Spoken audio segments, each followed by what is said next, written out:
probably you all know him because of global warming, but there's other events. Peak oil has happened. The nuclear disaster in Japan is bringing energy in what we're doing and how we live in the world front and center again. We've sort of been in denial as a world and nation. But I think Vermont will lead, and this is an example of leading probably the rest of the United States on what to do. We're a tremendously small state. If we can't do it here, can we do it anywhere? Maybe not. So it's great to see what's been done here, and I'm especially proud of the 5 new solar trackers that we put in about a year ago, and I believe the electrical load for the whole place here is 100% powered by the solar, and that's a really good thing. So thank you very much. I had the great pleasure of seeing Bill speak at PowerShift about 3 weeks ago, and I brought with me a friend. For those of you who don't know what PowerShift is, it's 10,000 young environmental leaders here to force our politicians to take action on climate change in DC. And I brought a friend of mine from Ecuador who had never been involved with environmental activism before. She was into fair trade stuff. And I remember after Bill's speech, I looked over to her and I could see tears streaming down her face. And she looked at me and she said, I can never go back now. And I didn't have to ask her what she meant, because I knew what she meant. I'd had the same feeling when I had seen Bill speak 2 years before. Bill has an incredible way of making us feel the urgency and the moral imperative to act about climate change. And since then, I have dedicated my life to this, and I don't see myself changing anytime soon. That young woman, Steffi, now is leading the I Matter March in Washington, D.C. for young people to take climate action. And Bill has inspired young people all across the globe. Virtually every country in the world, 350.org has touched. And they've had what CNN called the largest, most widespread day of action in the history of the planet. Please give a warm Common Ground welcoming for Vermont's own Bill McKibben. Thank you, brother. Thank you very much for that overkind introduction, and what a pleasure to get to be here. Now, just to know that this place is down here has always been a great pleasure, and the few times I've gotten to come here for programs, it's been wonderful. And now to see it transformed like this into a kind of model of what we should all be doing is particularly nice. The climatologists tell us that unless we get off fossil fuel altogether, coal, oil, and gas, very quickly, far more quickly than any of our political leaders are currently imagining will happen, unless we do that very quickly, that 1 degree will be 4 or 5 degrees before the century is out. And that's, I mean, if 1 degree is enough to melt the Arctic, we'd be idiots to find out what 4 degrees would do.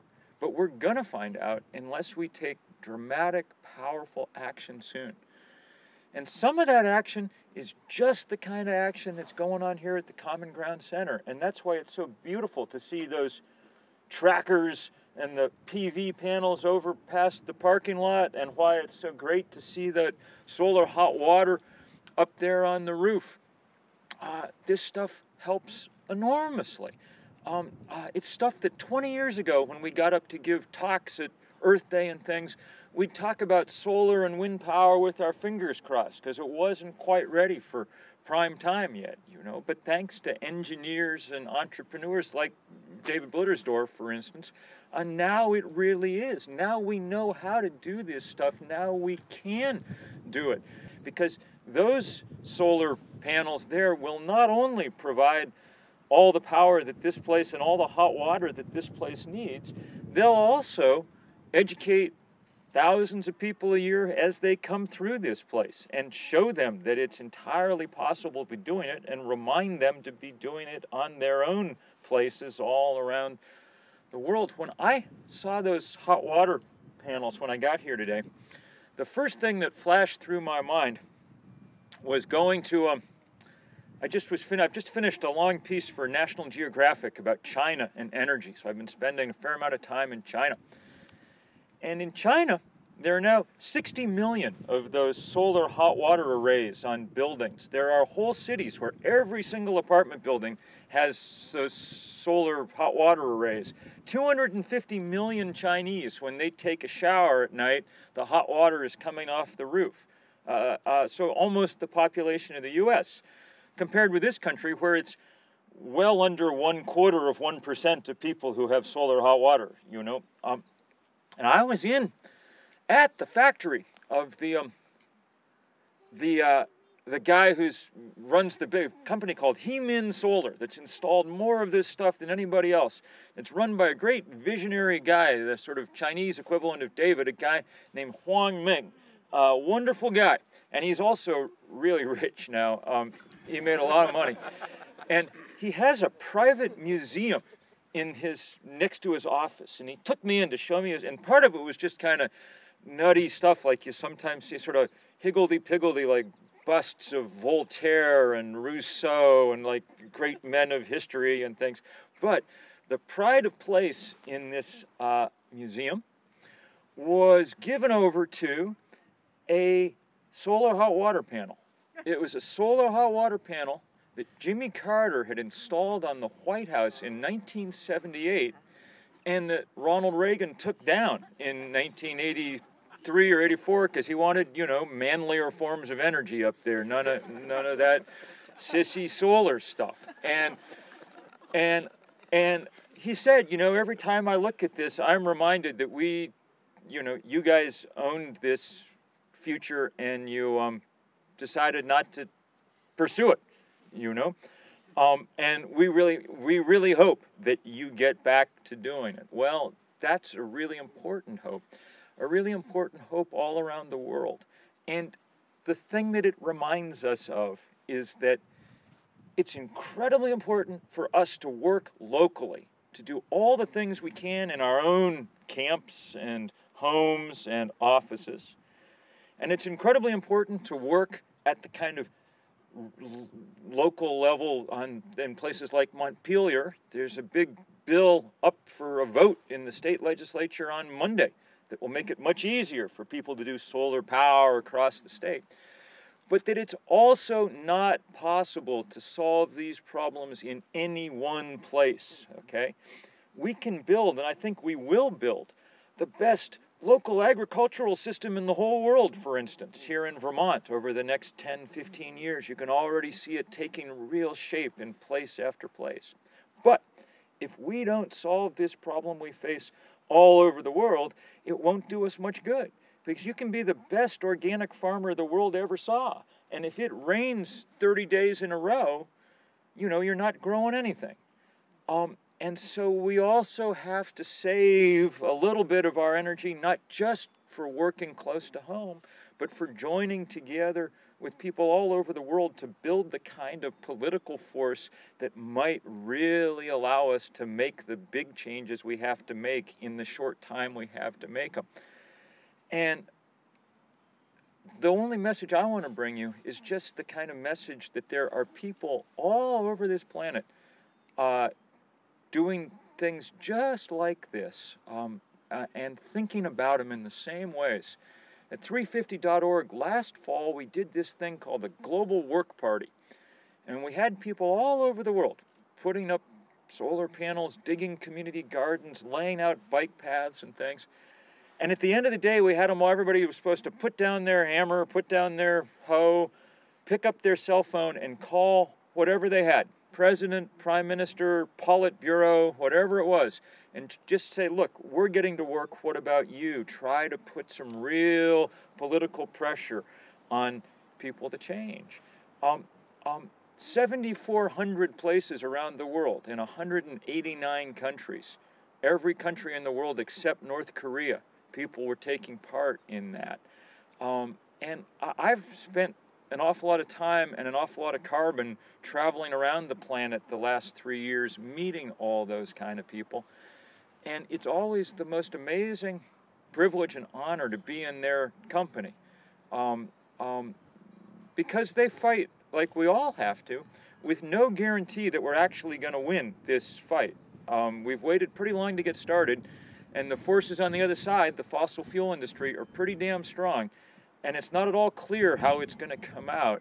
But it's such an honor to be always with those people, and such an honor to be with y'all. And just to be able to say thank you so much for doing this kind of work. And though we do it without an absolute guarantee that we're going to triumph in the end, we do it very much in the spirit that it's a worthwhile way to spend one's life, to make that fight. And what a pleasure just to be able to fight side by side with you in the years going forward. Thank you all so much for doing this here today, and for all the kind of work that it leads to day after day after day, year after year ahead. Thank you guys very much. I want to thank Bill McKibben once again for scaring me again and simultaneously giving me hope. Here at Common Ground, we've stumbled into solutions for ourselves that mirror the kinds of things that Bill talks about in his books. We conserve energy, of course, which I think is the most important thing. But aside from sort of the usual kinds of things, we do some other things. Our cabins don't have any electricity. And that means that if you want to read a book, or at night, or for other kinds of recreation, people go down to the common areas. There's plenty of light down there, and it's one way to sort of conserve energy. And we also have low power entertainment like board games or dances at night. We have sources of renewable energy that you saw, thanks to Building Energy, and especially to AllEarth Renewables, which has a fantastic program which enabled us to get these new 5 solar trackers and to provide 100% of our electricity from solar energy. And now Robert Grazier. There's Robert, yes. He is the genius that developed our hot water system, which not only will provide hot water, all the hot water for the summer and half of our heat during the winter, and with the backup system is a 96.1% efficient gas boiler, which is pretty amazing, state of the art. We also recycle, and most importantly, we use recycled materials. We shop, we hire, and we contract locally, which not only saves on gas miles, but connects us with our neighbors. And I just have to say that some faraway excavator would not have gotten up in the middle of the night while our pond was under construction to fix one emergency after another, but our neighbor Pat Hendy did. And I'm also proud to say that we get our produce from local farmers here in Addison County because the food's fresher, it tastes better, it's better for you, it travels less, and the farmers do work I personally envy. More important, we build community and give people the sense that they don't need to look far for cultural and recreational fulfillment. Because at our center, you can sing and write your own songs, make your own art, construct your own built environment. And for the time that people are here, everything is in walking distance. Our campers tell us that they appreciate us because we show them what's possible. So I guess we inspire them, and that sentiment inspires us in everything we do, whether it's planning a program or designing and furnishing a building. So when, for example, it came to purchasing, say, linen, we didn't go the easy route of shopping over the internet for the cheapest prices online. Instead, we hired Malgosia Urbanowitz, who did tireless research, and he helped us buy products that, if possible, were organic and natural, made by local artisans, or at the very least, not made in faraway sweatshops by underpaid children under horrendous working conditions. That's our standard.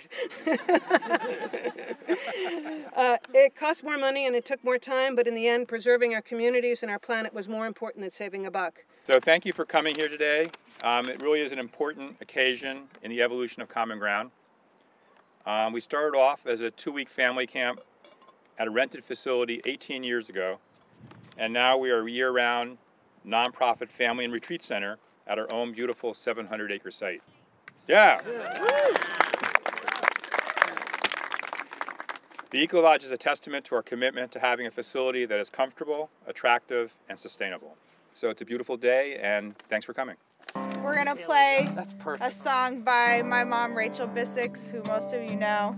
And if you know the song, please sing in on the chorus with us.